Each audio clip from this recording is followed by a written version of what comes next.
Yeah, it's interesting what you say. So, oftentimes the technology will be there, but not adopted until there is this technological um, change that will allow this particular technology to really take off. And I mean, there's plenty examples of outside of the payment space. Let's say taxis, for example, where you would call and book a taxi or you would hail a taxi on the street.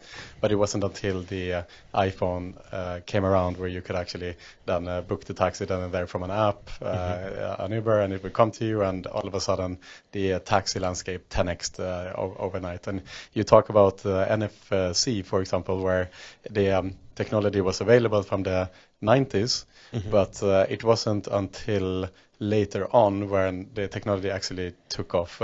But can you talk a little bit more to that? Why is it, do you think, in the example of NFC, for example, that the technology took so long time to be adopted when it's so obvious that it's a superior technology to a chip technology where you have to put the card into the machine and so on? Why did it take so long time for it to be adopted? Yeah, so this almost goes back to there's actually quite a few things that go hand in hand with this. There's firstly the most important thing is, if adoption doesn't take place, is the platform that's supporting it, or is the environment that technology is in, how can it support it? If we're thinking about a physical world, but we can also translate this to the online world as well.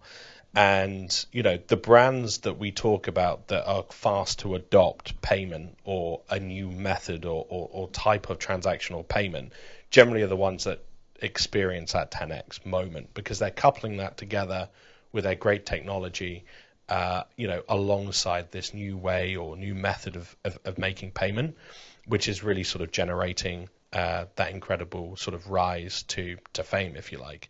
But if we go back as to why things take so much time to adopt it, if we go back to my original example, we had to wait for 3G. And let's be honest, guys, 3G wasn't that great. The photos loading, still loading, maybe it's here now. 4G was, oh, wow. Yeah. The photo took a couple of seconds. 5G, we don't even think about it. And we're so it takes a huge amount of time for that technology surrounding that actually embedded technology to then rise to fame. There's better examples than that as sort of QR code as well. QR codes, crazy. They've been around. It was there forever. Yeah. Then NFC. Yeah. And now we go, why don't they have a QR code? Yeah. If you've got a great advert on, a bus, a tube, whatever it's going to be, why don't you have a QR code? But that's only really become obvious to everybody in the last 5 years because, again, we've got a supercomputer in our pocket that can take a photo, immediately link you somewhere because of the instant internet access you get. Whereas, the reason why QR probably didn't take off, let's say 15 years ago, is because my BlackBerry, or actually that sounds rather advanced, maybe 20 years ago, my Sony camera, how are you going to scan the QR? How are you going to interact with it? You need to upload it on a website, exactly. And then the website will read the QR code, and it is a mess. Yeah. Yeah, I think the one area where QR was incredibly successful was, and maybe I'm wrong with this, I think Amazon and certainly some of the earlier e-commerce sites were some of the first businesses to really take advantage of QR because, for them it's about inventory management and about shipping and getting product out the door in the most efficient, effective and the cheapest way possible.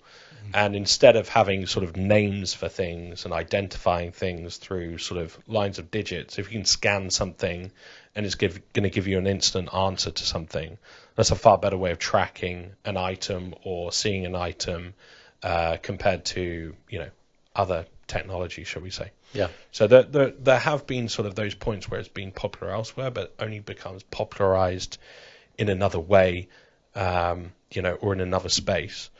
I wanted to save this for later, but crypto is probably the perfect example of this. Yeah, I was going to jump into this also. I'm curious to know. So on that note, I want to just lead with this. I'm old enough to remember when the crypto boom started, and the premise at that time, in the 2013, 2014 was that eventually all payments in the entire world will be done via crypto because it is much cheaper and is borderless, let's say.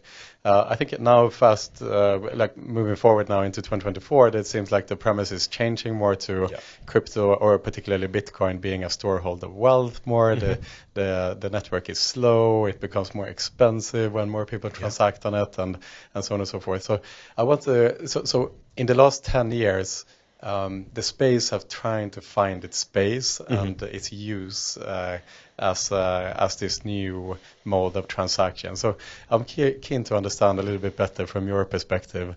How do you think crypto is changing payments until today, perhaps? And what is, in your opinion, the promise of the future as it comes to crypto? Do you think this is actually something that will change the world? Yeah, I was thinking about this on the taxi on the way over. Again today, the biggest problem you've got in crypto.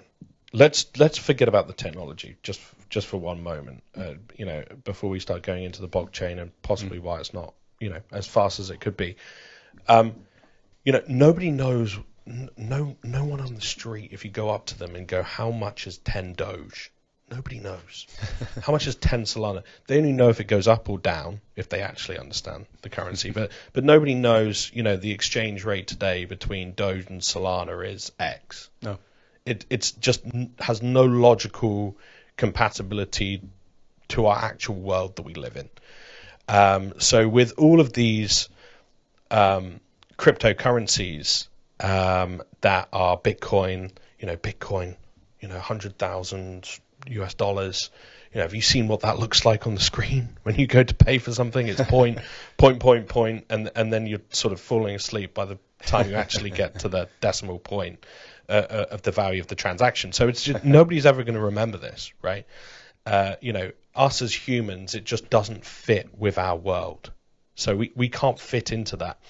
Where crypto is changing, and you've seen this recently.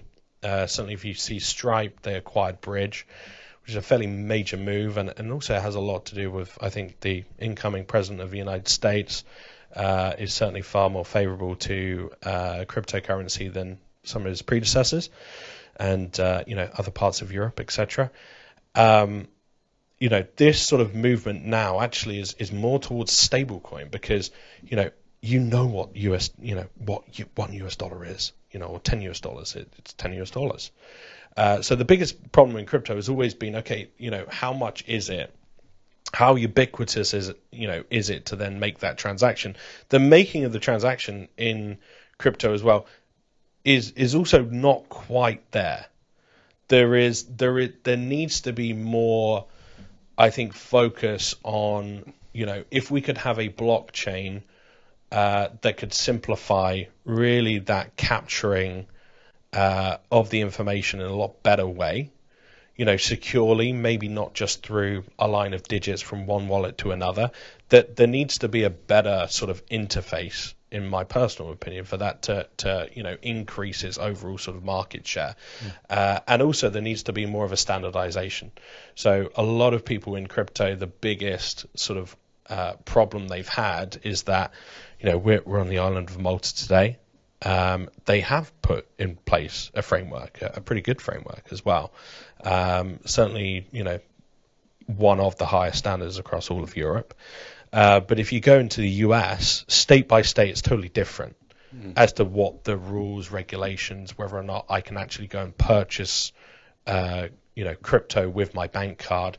There's all of these sort of things where there are sort of blocks in place, so there's no standardization to this until we come to a place where it's pretty clear on what the rules and regulations are on cryptocurrency. It's clear on sort of, the trust as well, because in financial services, the unspoken word is trust.